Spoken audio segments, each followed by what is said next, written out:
Let's suppose, and for some of you this may actually be relatable, but if not, then just use your imagination. But let's suppose that when you were a child, your father was very meticulous about keeping the lawn pristine. And one of the things that really bugged him was dandelions.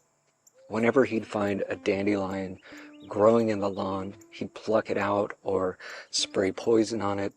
And every now and then you would hear him mumbling about those goddamn dandelions. And as a child, being very impressionable, as well as looking up to your father as a role model, it's only natural that you take on many of his beliefs and behaviors, his temperament, and so on. And many years later, when you're all grown up and you've got your own place, you look out into the yard one day and you see this little yellow thing poking up through the grass. And you go out to take a closer look, and it's a goddamn dandelion. And you suddenly notice there's more. They're all over the yard. And in that moment, you're feeling disgusted and irritated. And if it's in the front where the neighbors can see, maybe you even feel a bit embarrassed. And it's only because at some point long ago you adopted this belief that dandelions are ugly, that they're a nuisance, that they ruin the beauty of a well-kept lawn.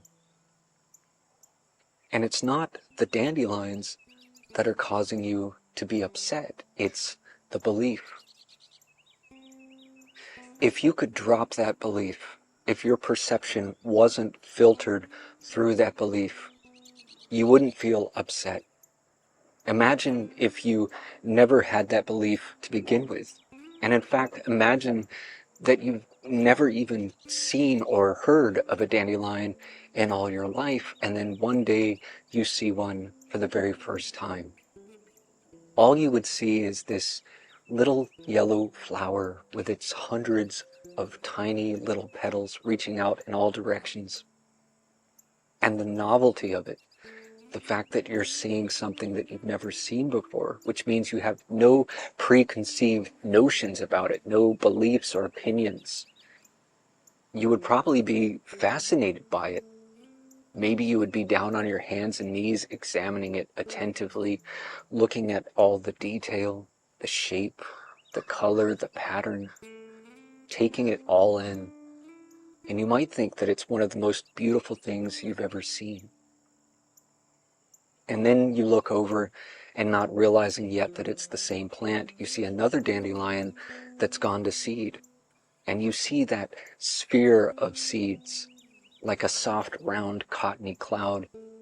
And perhaps just then a breeze blows through, and you see the seeds take off into the air like 100 little parachutes. And never having seen anything like that, you might be amazed. Perhaps your eyes would light up with joy at seeing such a mystifying, magical miracle. And maybe, seeing all of that, you might even think, wouldn't it be wonderful to have these growing all over the yard? Now, the reason I'm talking about all this is because there are probably all sorts of things that you see and experience through the filter of some preconceived belief, some opinion that you adopted from someone else, or perhaps colored by some past experience that you project onto any experience that is similar in some way. And all of this affects how you feel, how you react in certain situations, how you engage with other people, the choices you make in life, and so on. And of course, all of that determines the kind of experiences you have, the very quality of the life you live.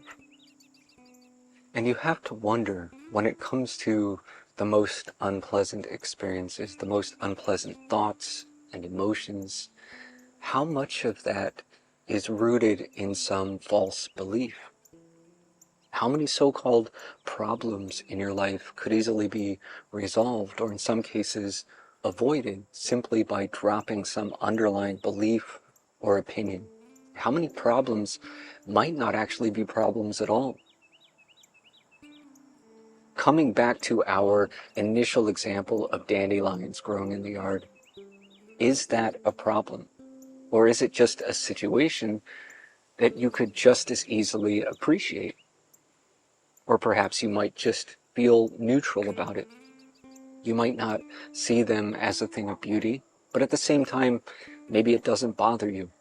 Maybe you don't even notice them at all. It all depends on how you look at it, or rather, whether or not you're looking through the filter of some particular belief. Is it possible to look at things and people and situations and experiences and to see them for what they are in the moment without projecting our own ideas onto them? Is it possible to just look as if for the first time?